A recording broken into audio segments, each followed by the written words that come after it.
और आपका भानुगुट जी। भानुगुट पे ये ऐसे आरोप लगाते, आरोप लगाना वो तो जी। अपने अलग अलग तरीके से कि ये जो है मतलब सत्ता समर्थित है। जी, हम लोगों ने समर्थन दिया था।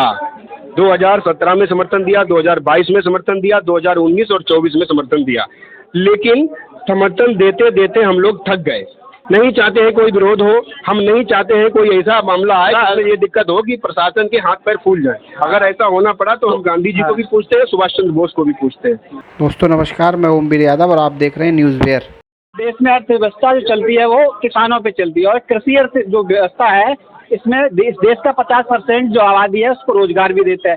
जब स्वतंत्र भारत हुआ था तब पहला बजट आया था 50 और 51 में, तब इस देश में बजट में जो जीडीपी अपने देश की सकल घरेलू उत्पाद होता है उसमें इस देश का हिस्सा था 60% जीडीपी का। और आज जब हम बात कर रहे हैं 2024 में खड़े होकर, तब इस देश में जीडीपी में हिस्सा जो है वो 14% रह गया है। अब लगातार जो कृषि में इसका क्षरण हुआ है, अर्थव्यवस्था में इसका हिस्सा लगातार कम होता जा रहा है और ये समस्याएं इसलिए बढ़ रही हैं क्योंकि इस देश के जो आम जनमानस है उसकी निर्भरता है, उसके रोजगार का साधन है वो कृषि है, क्योंकि इस देश को कृषि प्रधान माना जाता है। दरअसल अगर लेखापत्र में बात करें जो सामान्य बातें होती हैं तो उसमें मिश्रित अर्थव्यवस्था के रूप में देश में स्थापित किया गया है स्वतंत्र भारत के बाद, लेकिन जो ग्रामीण अंचल है वो कृषि पर निर्भर करता है। आज हम खड़े हैं कायमगंज तहसील में, जिला फर्रुखाबाद की कायमगंज तहसील है और यहाँ पे किसानों का जमावड़ा लगा हुआ है। जमावड़ा इस संदर्भ में लगा हुआ है कि वे धरना प्रदर्शन चल रहा है और किस समस्याओं को लेकर धरना प्रदर्शन चल रहा है ये बताएंगे। हमारे साथ हैं किसान यूनियन के जिला अध्यक्ष जो भानुगुट है, उनके क्या मामला है, क्या सवाल? देखिए, मामला तो ये है कि किसानों का शोषण हो रहा है, किसानों के कार्य नहीं हो रहे हैं, पुलिस विभाग से शिकायतें हैं, राजस्व विभाग से शिकायतें हैं, स्वास्थ्य विभाग से हैं और बिजली विभाग से हैं। तो जिसको लेकर के काफ़ी दिनों से ये लोग कह रहे थे कि समस्याएं हैं, तो कई बार हमने अपने कार्यकर्ताओं को भेजा कि जाइए आप संबंधित जो सक्षम अधिकारी हैं उनसे अपनी बात रखिए। इन लोगों ने अपनी बात रखी किंतु बात नहीं बनी। तब जाकर के हम लोगों के यहाँ आना पड़ा और हमारी यही थी कि जितनी ज़्यादा छोटी छोटी समस्याएं हैं किसानों की उनको मौके पर निस्तारण करा दिया जाए। तत्कालिक कारण क्या था? ये कोई घटना ऐसी रही होगी जिसके? नहीं, तत्कालीन नहीं है, 3-4 दिन से हमने कह रखा था, लेकिन जो कल जो एसडीएम साहब थे उन्होंने हमसे फ़ोन किया। उन्होंने कहा देखिए आप महापंचायत ना करके थोड़ी भीड़ के साथ आ जाएं और हमसे बात कर लें, हम सारी समस्याओं का निस्तारण करने के लिए तैयार हैं। हमें यहाँ से जो सूचना मिली थी, अभी बात कर रहे थे आप लोगों के साथियों के साथ, तो बता रहे कोई जिला पंचायत वो है ग्राम विकास अधिकारी जी, उसके संदर्भ में। हाँ, उनके संबंध में एक चर्चा का विषय ये है कि उसने कभी अभी 4 करोड़ की एक ज़मीन ली है कहीं, और भी उसकी ऐसी चीज़ें हैं जो निकल के सामने आई हैं। एक आप मुझे बताइए कि जो 40 साल मतलब 400 बीघे का काश्तकार है, किसान है, उसके लड़के की शादी नहीं हो रही है। एक 20,000, 30,000, 35,000 रुपये कमाने वाला 4-4 करोड़ की कोठियाँ खरीद रहा है। तो ये भ्रष्टाचार नहीं तो क्या है? उसकी जांच होनी चाहिए।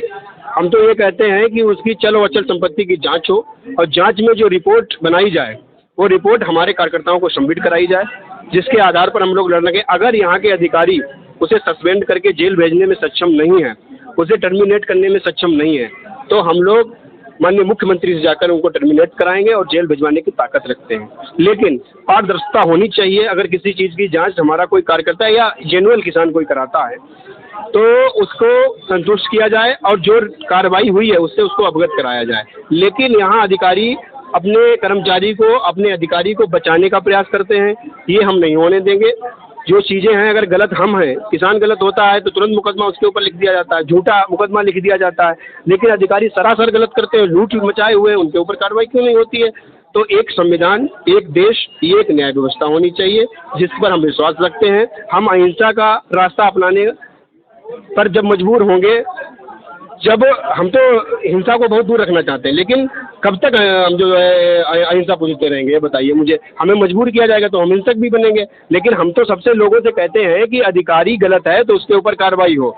हम नहीं चाहते हैं कोई विरोध हो, हम नहीं चाहते हैं कोई ऐसा मामला आए जिसमें ये दिक्कत हो कि प्रशासन के हाथ पैर फूल जाए। अगर ऐसा होना पड़ा तो हम गांधी जी को भी पूछते हैं, सुभाष चंद्र बोस को भी पूछते हैं। तो कार्रवाई करनी पड़ेगी। अगर अधिकारी कार्रवाई नहीं करेगा तो किसान सक्षम है, हम कार्रवाई करेंगे। ट्रांसपेरेंसी रिपोर्ट आई थी तो उसमें ये बताया गया इस प्रदेश में भ्रष्टाचार बहुत बड़ा है। एनसीआरबी की रिपोर्ट बता रही है कि इस देश में सबसे उत्तर प्रदेश जो है वो अपराध के मामले में पूरे देश में सबसे बड़ा मतलब नंबर 1 है, अपहरण के मामले में नंबर 1 है जी। और जो भ्रष्टाचार है इसमें लगातार बढ़ रहा है और राजस्व विभाग में बहुत तेजी से बढ़ रहा है। तो इन तमाम जो समस्याएं हैं इनके किसान कैसे निपटते हैं? आपके पास क्या योजना? मैं बता रहा हूँ, उसके लिए एक योजना है। भ्रष्टाचार एक बहुत बड़ा मुद्दा है, आई एग्री विद यू, ये बहुत बड़ा एक मैटर है जिसको लड़ने के लिए हम लोग लगातार प्रयासरत हैं। हमारी जो प्रिपरेशन है वो पूरी तरीके से जारी है। हम ये चाहते हैं कंटिन्यू कि किसी तरीके से भ्रष्टाचार खत्म हो, लेकिन ये बड़ी लड़ाई है। इसके लिए प्रत्येक किसान को हमारा साथ देना पड़ेगा, किसानों को निकलना पड़ेगा। देश में, प्रदेश में 80% किसानी होती है।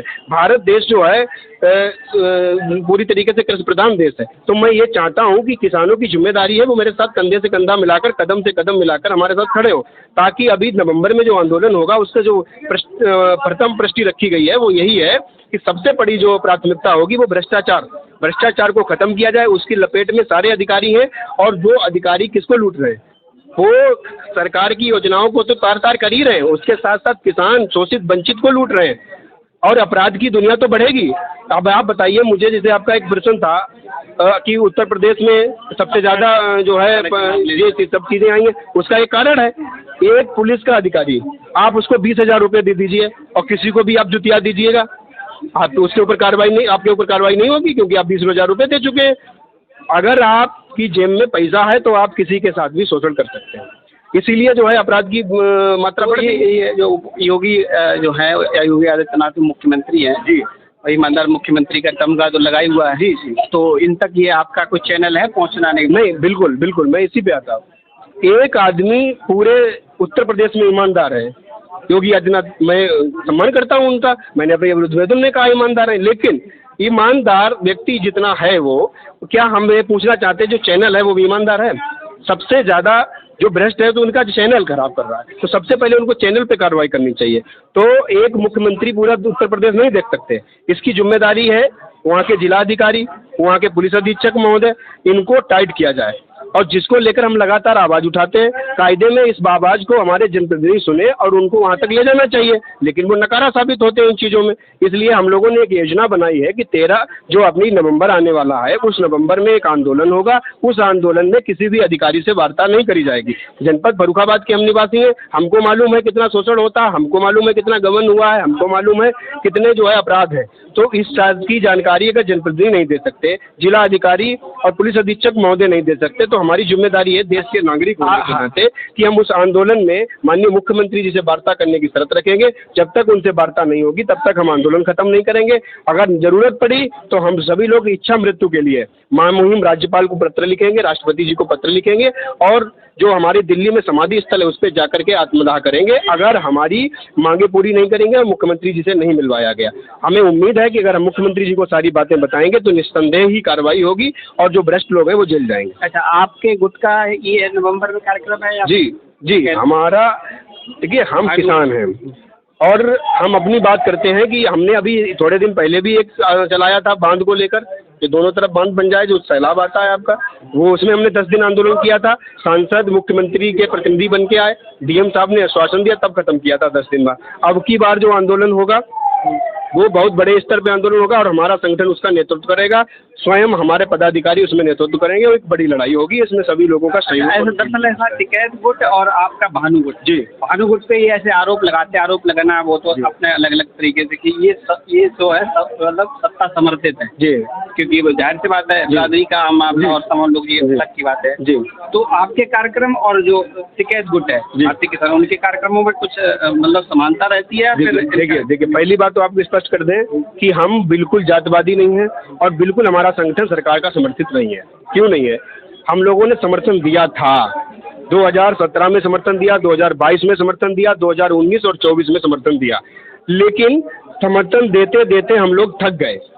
19 में दिया था, 2024 में हम लोगों ने इनका विरोध किया और विरोध करने का नतीजा ये हुआ कि उत्तर प्रदेश में भाजपा पूर्ण बहुमत से नहीं आ पाई और उत्तर प्रदेश में उनका हाल खराब हो गया। ये भानु गुट की देन थी। दूसरी चीज़ ये है कि जो लोग बिरादरी की बात करते हैं, तो मैं तो कह रहा हूँ, खुले तौर पे कह रहा हूँ कि जो सरकार है वो काम अगर किसानों का कर दे तो हमको आंदोलन ही नहीं करना पड़ेगा। महापंचायत इसीलिए हो रही है। तो एक तो ये टेक हटाकर हम जब काम करते हैं तो सबसे ज़्यादा हम जनप्रतिनिधियों के खिलाफ बोलते हैं और दूसरे संगठनों की हमें नहीं पता। और आज तक हमारे संगठन ने किसी के लिए चुनाव में प्रचार भी नहीं करा। तो हम लोग जो है अपनी अपनी जिम्मेदारी के साथ कार्य करते हैं। अगर सरकार गलत करेगी तो उसका विरोध करें, हम किसान हैं, बिरादरी बात अलग चीज़। आप जिला अध्यक्ष हैं जी। खुद के। दिल्ली में धरना प्रदर्शन हुआ था, कितने लोग मरे थे जी। तो इस जो जिनकी मौतें हुई थी उसके लेके आपकी क्या राय है? देखिए, जो आंदोलन हुआ और उसमें जो मौतें हुई, जो हमारे किसान शहीद हुए, वो वाकई में दुखद है और उसकी हम लोग निंदा करते हैं। सरकार ने जिस तरीके से नरसंहार किया, जिस तरीके से किसानों का अपमान किया, वो भारत देश में ऐसा नहीं होना चाहिए था, क्योंकि किसान का बार बार अपमान होता है और जहाँ किसान का अपमान होता है वो देश कभी तरक्की नहीं कर सकता। और जो चीज़ें वहाँ हुई वो गलत हुई। वो हमारे भाई थे और अपने अधिकार के लिए लड़ रहे थे। क्या दिल्ली किसी के बाप की है? मुझे बताइए।